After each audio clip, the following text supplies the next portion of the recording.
Bom dia, pessoal, tudo bem? Meu nome é André Araújo e, além de engenheiro, eu sou teólogo.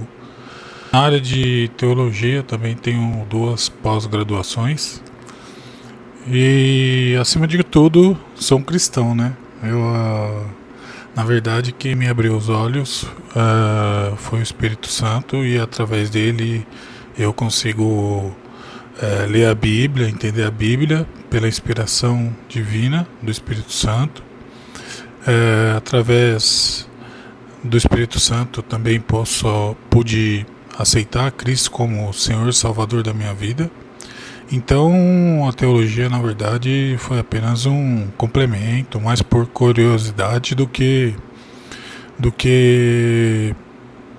algo mais sério. Toda pessoa, independente de ter teologia ou não, lendo a Bíblia, ela é capaz de entender aquilo que a Bíblia está dizendo, né? E hoje em dia a gente tem muitas Bíblias de altíssima qualidade, com mapas, com explicações, né? Então é possível aí ter um bom entendimento e clareza dos textos bíblicos. A Bíblia, ela é tão importante na vida do cristão, tanto quanto Jesus é, tanto quanto o Espírito Santo é, tanto quanto Deus Pai é. Porque lá na Bíblia Deus deixou tudo escrito, tudo aquilo que Ele queria que nós tivéssemos de informação ficou registrado na Bíblia.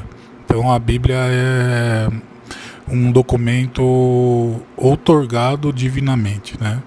Então ela fala a palavra de Deus e é infalível, né? Para mim não tem sombra de dúvida sobre isso, não há nenhum tipo de discussão. O que eu vou entrar aqui nesse vídeo, o tópico que eu vou tratar, é falar sobre o não uso da Bíblia nas igrejas, né? Eu tenho visto muitos cultos, muitas denominações onde a palavra de Deus nem sequer ela é mostrada mais nos púlpitos, né? Às vezes o pastor tem algum tablet, tem um celular, enfim, mas a maior parte do tempo não é feita uma exposição bíblica, uma passagem bíblica não é lida. A gente não consegue aprender com aquilo que Deus deixou de mais importante para nós, que é a palavra dele, né? Então a gente acaba recorrendo a histórias engraçadinhas, né? Cultos que tenham mais interação. Então as pessoas acabam buscando na igreja não ouvir a palavra de Deus, mas um culto engraçado, que elas saiam de lá motivadas, cultos com programação neurolinguística, cultos com coaches, e acaba que isso tudo se desviou do verdadeiro evangelho, que está contido na palavra de Deus, além do Antigo Testamento, obviamente. Dito isso, eu posso ver que as pessoas elas estão se afastando de Deus e buscando mais a pessoa em si, né? Elas acabam indo na igreja em busca de um determinado líder religioso em detrimento de buscar a palavra de Deus, né? Então isso acaba sendo prejudicial à fé, prejudicial ao relacionamento com Cristo, prejudicial ao ensinamento dos jovens, às músicas que são cantadas. Muitas músicas já não contêm a palavra de Deus, são letras aí estranhas, e é triste, né? É triste ver isso acontecendo, apesar de nada disso não ter sido avisado por Deus, né? Deus avisou que no final dos tempos mesmo a fé de muitos se esfriaria. Então, mas é uma coisa assim muito, muito triste de se ver, né? Deixar de acompanhar a palavra de Deus, deixar de ter a palavra de Deus como uma fonte é, santa, né? É, não sei até onde isso é bom para a igreja. Na verdade, eu acho que é totalmente ruim. O que se tem muito hoje nas igrejas, né, são bandas, né? A igreja tem investido muito em apresentações de qualidade. As igrejas adotaram aí um padrão estético, né, meio que comum, mais escuro, mais intimista, mais que eu acho que tira o foco um pouco até da leitura da palavra, né? Como é que você vai ler a palavra num ambiente escuro? E hoje temos grandes eventos mais vazios, né, da presença de Deus. Além disso, muitos pastores têm se beneficiado, se locupletando aí dos dízimos, das ofertas que poderiam ser usadas para ajudar aí os próprios membros da igreja, né? Você vê pastores com vidas aí nababescas, com mansões de 5 milhões, 10 milhões, 30 milhões. Igrejas que eu não vou mencionar o nome, mas tem igrejas aí que faturam por ano 280 milhões de reais de dízimo, 500 milhões de reais, 1 bilhão de reais e acima de 1 bilhão de reais, né? Tem igrejas aí que chega a faturar aí por ano 2 bilhões de reais. Então você vê que a igreja acabou virando uma máquina de dinheiro, né? Uma máquina muito grande de dinheiro. E o pastor, ele anda rodeado aí com diversos seguranças, longe das pessoas, o que é totalmente contrário àquilo que o próprio Jesus Cristo praticou, né? O Jesus, ele ficava próximo às pessoas, ele buscava a presença das pessoas, ele pregava para uma pessoa específica, para um grupo específico, realizava milagres. Então Jesus, ele teve um contato muito grande com as pessoas.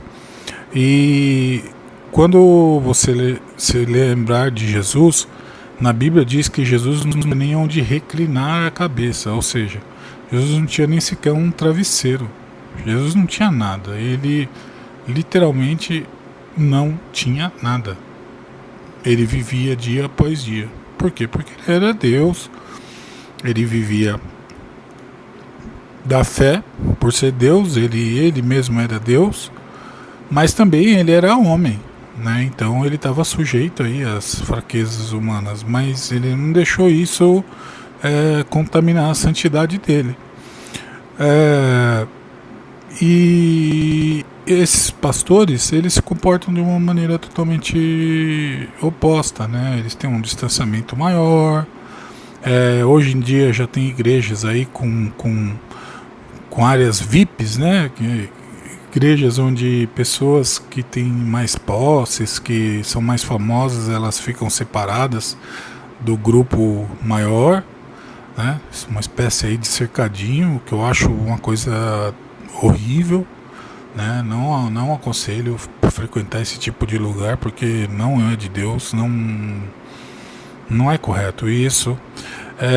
Pastores que estão totalmente dedicados a atender apenas celebridades, pastores que dão prioridade àquelas pessoas que dão mais na igreja.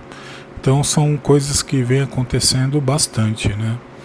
Além disso, muitos escândalos, né? Então, cada vez mais, ano após ano, os escândalos no meio evangélico vêm aumentando. Só nesse ano aí a gente já teve grandes escândalos, né, que foram o do Thiago Alicerce com a suposta traição. Teve o pastor Paulo Júnior, de quem eu gostava bastante, mas aí acabou se mostrando aí não ser bem aquilo que ele dizia ser, né?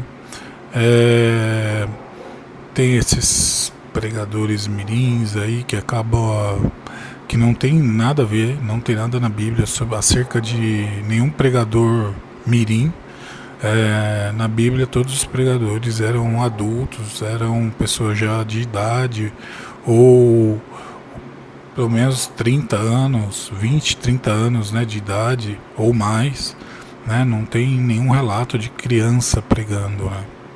Tem um relato de Jesus Cristo conversando com os sacerdotes no templo, né? E onde eles ficaram muito chocados, na verdade, não sei se essa palavra é correta, mas ficaram muito chocados com o grande conhecimento de Jesus, né? Apesar daquela idade que ele tinha, né?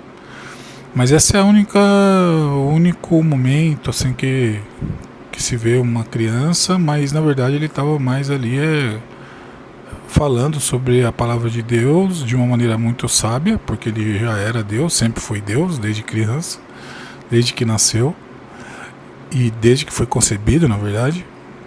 Mas então assim, para uma criança daquela idade era um espanto, né? Tanto conhecimento bíblico, né? Que foi no caso o Senhor Jesus. E se a gente comparar a vida desses pastores com os apóstolos, não tem nem comparação. Os apóstolos eles viviam com um maná diário, basicamente trazendo essa palavra maná do Antigo Testamento, que Deus fornecia diariamente às pessoas. Os apóstolos eles não juntavam riquezas, eles não juntavam comida, eles simplesmente iam de local a local e ali as pessoas mesmo forneciam ali comida, vestimenta. Alguns deles trabalhavam, como Paulo, e eles tinham sempre contato com pessoas, o que não acontece nos dias de hoje. O que realmente é muito triste, né? Eu vou abrir aqui a palavra de Deus para ler um trecho específico sobre um exemplo de pessoas que retiravam bens da do templo para benefício próprio. Tá? Então a gente vai ler essa passagem e ler outra passagem de como Paulo retrata a sua vida, né? Então assim, são duas passagens importantes que eu gostaria de deixar aqui e espero que vocês reflitam. Se não gostarem, pode deixar nos comentários, e também eu peço aí que deixe o like e ajude aí o canal a levar mais sobre a palavra de Deus. Beleza? Então vamos aí abrir a palavra de Deus.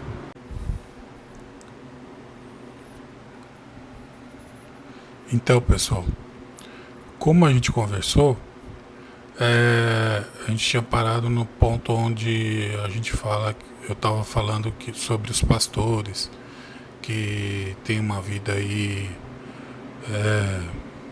nababesca, uma vida muito luxuosa, né? E muitas vezes, na maioria das vezes, às custas dos dízimos, né? Esses pastores talvez não se importem tanto com Deus. Se a gente for no Antigo Testamento, a gente tem um exemplo, que são os filhos de Eli, que eram sacerdotes na casa de Deus, responsáveis pelos sacrifícios. E eles não tinham nenhuma preocupação com Deus, o único intuito que eles tinham era tomar tudo aquilo que era enviado para sacrifício para uso próprio, né? Mostrando aí que Deus para eles não tinha importância nenhuma. Eu vou ler aqui essa passagem, que é 1 Samuel 2, dos versículos 10 a 20. Tá? Eram, porém, os filhos de Eli, filhos de Belial, e não se importavam com o Senhor. Então aqui na primeira frase já fala que os filhos de Eli não se importavam com o Senhor. Pois o costume daqueles sacerdotes com o povo era que, oferecendo alguém sacrifício, vinha o moço do sacerdote, estando-se cozendo a carne, com um garfo de 3 dentes na mão, e metia-o na caldeira, ou na panela, ou no tacho, ou na marmita, e tudo quanto o garfo tirava o sacerdote tomava para si. Assim se fazia a todo Israel que ia ali a Siló. Também, antes de se queimar a gordura, vinha o moço do sacerdote e dizia ao homem que sacrificava: dá essa carne para assar ao sacerdote, porque não aceitará de ti carne cozida, senão crua. Ou seja, o costume que tinha de tirar a gordura da carne, em isso eles respeitavam, eles queriam a carne crua mesmo, dá logo aqui essa carne. Se o ofertante lhe respondia: queima-se primeiro a gordura e depois tomarás quanto quiseres, então ele lhe dizia: não, porém hás de madar agora, senão tomá-la-ei à força. Era, pois, muito grande o pecado desses moços perante o Senhor, porquanto eles desprezavam a oferta do Senhor. Então aqui a gente vê um comportamento muito similar aí a grande parte das igrejas hoje, né? Aquilo que é ofertado, os dízimos, ofertas, não há sequer nenhuma prestação de conta com quem dá, né? Os líderes aí pegam esse dinheiro, esses valores e usam aí para fins pessoais, para pagar suas contas, comprar seus carros, suas casas, manter suas vidas, né? E mostra aí um comportamento muito semelhante aos dos filhos de Eli, que eram sacerdotes. Os sacerdotes é um paralelo aí distante do que é o pastor hoje, tá? Agora eu vou passar para a parte aonde descreve como Paulo vivia. O próprio apóstolo Paulo falando como ele vivia e o que ele passou para pregar o evangelho e levar o evangelho a vários lugares.